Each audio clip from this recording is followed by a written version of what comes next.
Salut, il fait actuellement 400 degrés, j'ai 2 spots de lumière sur la gueule, je peux pas mettre le ventilateur à cause du bruit, donc je crève de chaud et j'ai la méga flemme de faire une intro. Allez, c'est parti pour Grand Blue. Le manga commence dans la ville où on retrouve Viori, un jeune garçon qui se fait récupérer à la gare par son oncle qu'il n'a pas vu depuis 10 ans. Et puisqu'il vient habiter chez lui dans le cadre de ses études, il l'amène dans sa nouvelle maison pour les prochaines années, la boutique de plongée Grand Blue. Grand Blue? J'ai déjà lu ça quelque part, mais impossible de me rappeler d'où. Pendant que son oncle va garer la voiture, Yori profite de la vue mer et il tombe sur une créature mystique des océans, une fille en combinaison de plongée. Ah bah ça c'est le genre de poisson que j'aimerais bien attraper dans mes filets, tu vois ce que je veux dire.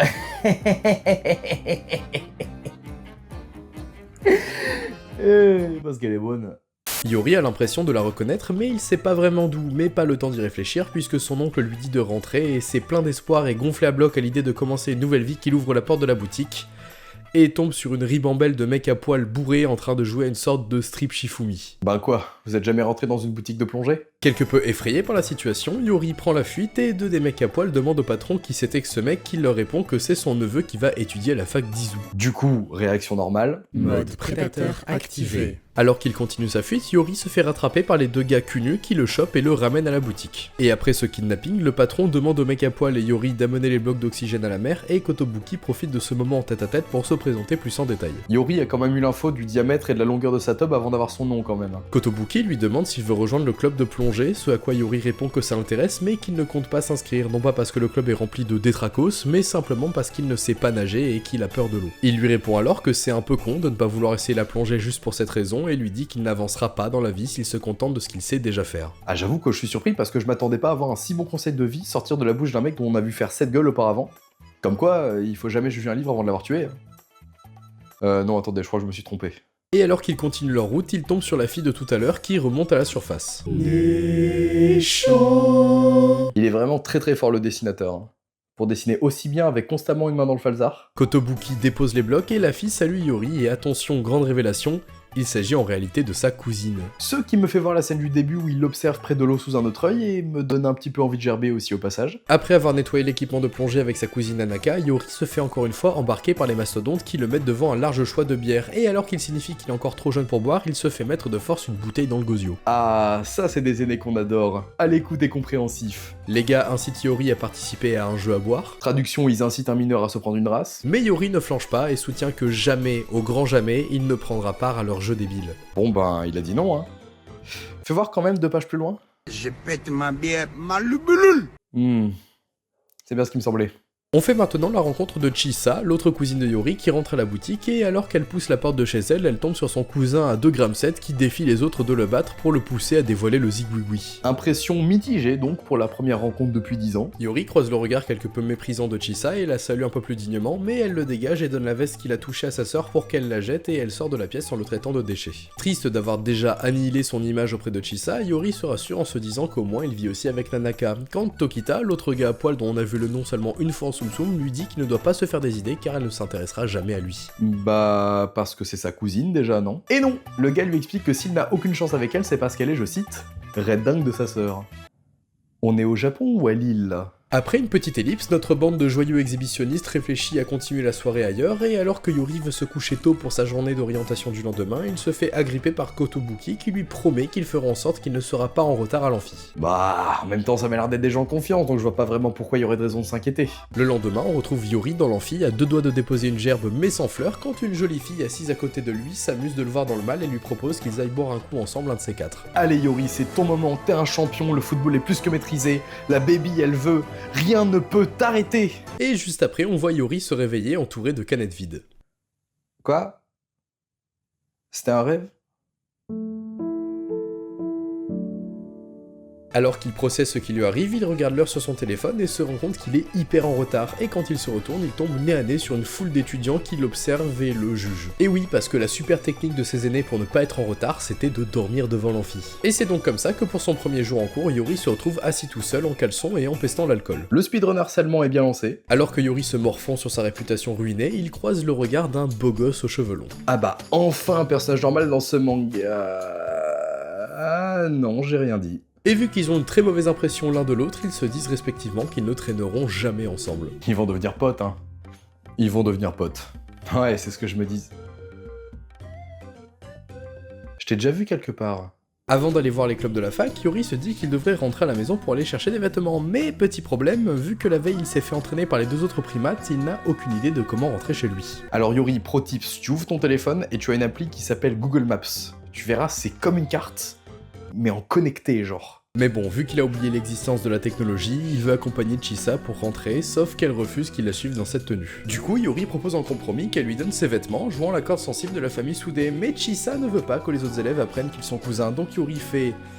du chantage, et Chisa accepte, mais de façon à le faire passer pour un agresseur, et un policier vient gentiment tapoter son épaule. Ah bah oui, c'est bien connu que la police est extrêmement efficace pour traquer et faire payer les délinquants sexuels. Plus tard, on retrouve Yori caché dans les buissons qui tombe sur Kohei, le fan de Loli, qui lui propose de l'aider, donc qui lui demande d'enlever ses vêtements. Ah, j'imagine qu'après une telle demande, ça va super bien se passer. Du coup, encore plus tard, on retrouve Yori qui continue de se cacher après que Kohei lui ait mis un énorme pain dans la gueule et ait prévenu la sécurité. Oh là là, je suis très étonné. Comment ça a pu si mal tourner? Ça se voit que je suis sarcastique ou pas? Et dans un désespoir de trouver des vêtements, il se dirige vers le club de plongée au forum des clubs de la fac. Au stand du club de plongée, on retrouve Nanaka qui distribue des tracts et Kotobuki qui a un accoutrement des plus étranges. Même s'il n'a rien inventé, hein, parce que cette tenue a déjà été portée par le roi de YouTube par le passé. Cet homme a une érection, on va pas se mentir.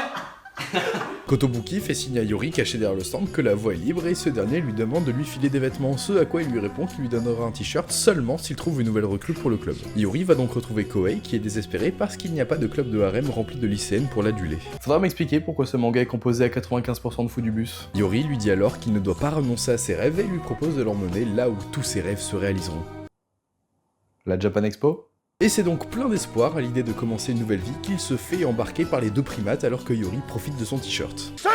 Le club organise une beuverie avec tous les potentiels nouveaux membres et Yori se retrouve évidemment à la table des alcoolos. Tout le monde trinque, ça picole sec et Kohei donne un verre d'eau à Yori qui est dans le mal, mais après l'avoir bu, il se rend compte que c'était en fait de la vodka. Quelle péripétie. Kohei explique que s'il a fait boire Yori, c'est pour pouvoir le jeter sous le bus et échapper aux autres, ce à quoi il lui propose de se sacrifier et de boire ses verres à sa place en lui tenant un verre d'eau. Ouah, ça c'est un vrai pote. Mais là encore, après avoir goûté, Kohei se rend compte qu'il s'est fait duper. Ouah, ça c'est un vrai pote. Les deux continuent à boire comme des trous et évidemment, le lendemain, ils se retrouvent quasi à poil dans l'amphi avec une méga gueule de bois. Et pas une tête de chêne.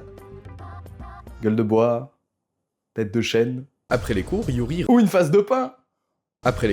rentre avec Chisa et quand ils arrivent, ils tombent sur son oncle, Kotobuki et Tokita à poil sous des tabliers. Ah non, attendez, la régie me fait signe que son oncle a bien un maillot de bain. Et elle me fait aussi signe qu'elle n'existe pas et que tout ça se passe dans ma tête. Nanaka débarque pour prévenir que les clients d'aujourd'hui ont reporté la séance car l'un d'eux est malade, donc ils sont dégoûtés de ne pas pouvoir plonger et se font à la place un bon repas. Alors que tout le monde sait que dans les moments de tristesse comme ça, la seule solution c'est le karting. Tokita et Kotobuki demandent très gentiment à Yori de participer à la soirée de ce soir quand Nanaka lui interdit formellement d'y aller parce qu'il les enchaîne depuis son arrivée. Ah, ça va, ça doit pas être si terrible que ça. Nanaka demande à Yori s'il sait où se trouve sa chambre, mais il n'en a aucune idée. Ah. Yori profite de l'interdiction de sa cousine pour bien faire comprendre aux 2 autres qu'il ne peut pas venir, sauf qu'ils lui disent que la soirée a lieu à l'université pour filles d'à côté. Et vu que c'est un adolescent bourré d'hormones, il supplie à genoux et en caleçon Nanaka de le laisser aller à la soirée, mais elle continue de refuser en bloc et lui dit de déballer ses affaires. Oh, la punition de l'enfer, puni de zouze et être obligé de ranger sa chambre. Yori réfléchit à un stratagème pour la faire changer d'avis quand Kotobuki lui propose d'aménager sa chambre de sorte à montrer que c'est un homme indépendant et il propose même son aide avec Tokita. Et donc une fois que les 2 autres ont fini, Yori va chercher Nanaka pour lui montrer sa chambre d'adulte. Wow, c'est le paradis. Assez gêné par la situation, Nanaka s'en va de manière très naturelle et quand les 2 autres lui demandent si ça fonctionnait, Yori les engueule et leur demande de remballer leurs affaires quand Tokita lui dit qu'il comptait lui laisser un DVD de cul en guise de cadeau de bienvenue. On retrouve ensuite Chisa qui vient donner à Yori une boîte de rangement et elle tombe sur les 3 trous de balle en train de mater un bon gros film de boulard dans le plus grand des sérieux. Je me demande bien comment ils vont le noter sur Letterboxd. Yori récupère donc le cadeau de Chisa sur la gueule et dit aux autres de dégager pour qu'ils puissent ranger sa chambre sauf qu'ils veulent rester pour réparer leur erreur, ce qu'ils refusent dans un premier temps mais il finit par accepter en échange d'un autre DVD de cul. En alchimie, on appelle ça un échange équivalent. Le temps qu'il fasse l'aménagement, Yori retourne donc à la boutique où il recroise Nanaka et en profite pour dissiper le malentendu quand Kohei débarque et remercie le patron de lui avoir prêté du scotch. Yori sent l'entourloupe et retourne dans sa chambre et tombe sur Kohei qui lui fait une déco d'otaku quarantenaire qui n'a pas pris de douche depuis au moins 10 ans et il lui demande alors très calmement ce qu'il branle dans sa chambre. C'est alors que débarquent Kotobuki et Tokita qui expliquent que la meilleure solution pour aménager une chambre d'étudiant, c'était de demander à un autre étudiant.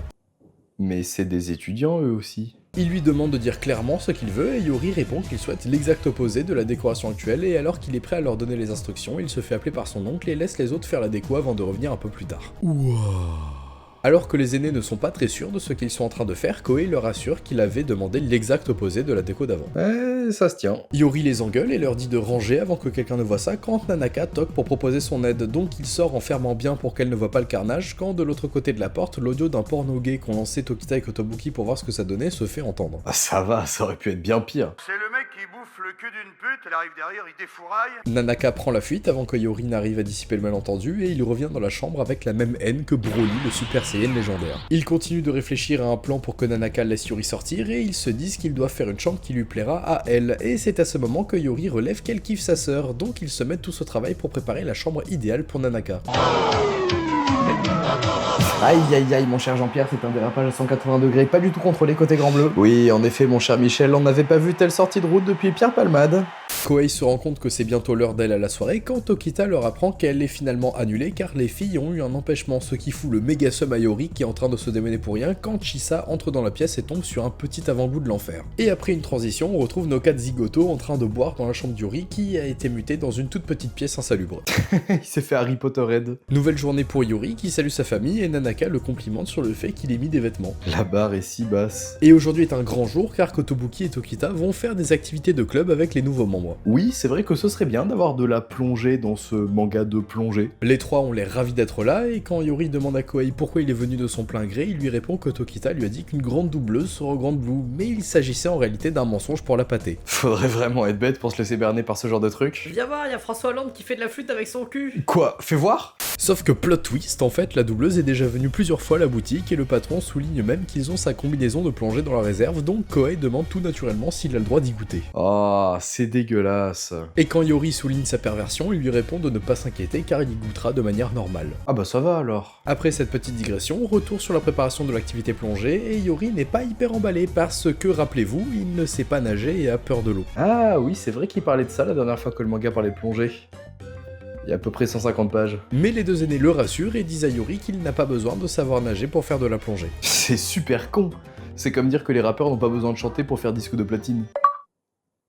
Il commence par leur montrer l'équipement et rassure Yori qu'il ne court aucun danger à aller dans l'eau grâce à tout le système de sécurité. Et après cela, ils veulent habituer Yori à aller dans l'eau, donc ils se retrouvent à la piscine, et pour le premier exercice, Yori doit essayer de garder les yeux ouverts sous l'eau, donc il plonge une première fois, et malgré toutes ses bonnes intentions, il n'y arrive pas et remonte à la surface. Je comprends pas trop de quoi il peut avoir peur dans cette piscine. Kotobuki lui donne alors un masque pour l'aider, donc il replonge et grâce à ça, il réussit enfin à observer le monde sous-marin qui l'entoure. Ah bah je comprends mieux maintenant du coup. On retrouve ensuite Chisa qui sort des vestiaires et qui tombe sur Yori qui s'habitue à être dans l'eau comme s'il prenait un bain. À poil donc. Mais qui se met à poil dans son bain? Ben, tout le monde. Mais du coup on voit le bazouzou. Alors que Chisa s'éloigne de ce fou furieux, Yori dit qu'il n'a plus très envie de faire des activités aquatiques, ce qui interpelle sa cousine quelques secondes avant de partir sans rien dire, et Tokita propose de faire un jeu comme quand ils étaient petits pour que Yori s'habitue à l'eau. Bon, c'est censé être un jeu pour enfants, donc ça doit être une activité tranquille pour une fois. Heureusement que c'est pas des animateurs de colo quand même. Ok les enfants, on va faire un jeu. Tu lances les dés, tu fais un double, tu bois. Des chiffres différents, tu bois. Le premier qui joue, il joue 20 fois de suite et puis après on change. Vous êtes morts les potes. De retour à la boutique, Nanaka demande à Yori s'il s'est amusé à aller dans l'eau, ce qui n'a pas l'air d'être le cas, donc elle l'emmène à l'aquarium pour lui montrer la beauté de la vie sous-marine. Yori est fasciné par ce qu'il voit et Nanaka révèle que c'est Chisa qui lui a demandé de l'emmener ici pour qu'il apprenne à aimer la plongée, ce qui semble fonctionner. De retour à la boutique, Yori donne un souvenir de l'aquarium à Chisa pour la remercier et lui dit que ça l'a un peu rassuré vis-à-vis de la plongée. Et c'est sur cette note étonnamment sage et mignonne que s'arrête ce bordel qu'est le tome 1 de Grand Blue. Ce manga est écrit par Kenji Inoue et dessiné par Kimitake Yoshioka et est édité en France chez Meian Édition. Franchement, si vous aimez les mangas avec un humour décalé ou que vous aimez juste voir des mecs à poil, foncez, c'est une pépite. Je vous jure que c'est très drôle. Bah regardez, j'ai même un extrait de moi qui en lit un passage.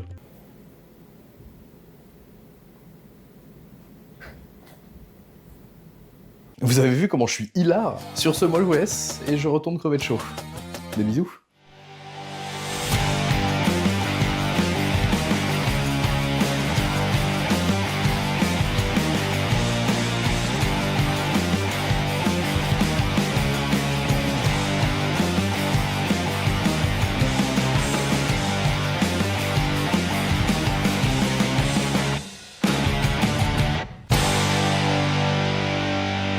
Il fait vraiment super chaud.